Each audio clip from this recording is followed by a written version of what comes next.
Hello guys, welcome to my channel Dipdada. তো আজ আমরা ঘুরতে নয়, আমরা বেরিয়েছিলাম হলো তারকেশ্বর যাওয়া বলে। তো তারকেশ্বরে প্রায় আমরা চলে গিয়েছিলাম মালিয়া পর্যন্ত গিয়ে আমাদের দুজনেরই ইচ্ছা হলো চল ঘুরে আসি কলকাতা ময়দানে।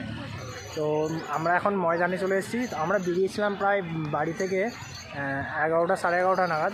তো এখন বাজে প্রায় 5টা, পৌনে 5টা এরকম বাজতে চলেছে।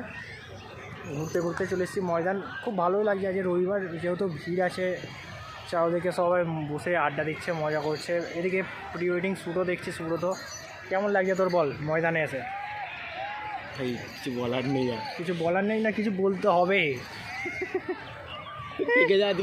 কালকে সকালে বাড়ি যাবো। সত্যি যাওয়ার তো ইচ্ছা করছে না, কিন্তু যেতে হবে, কারণ যেহেতু অনেকটা রাস্তা আমাদের বাড়ি থেকে ময়দান।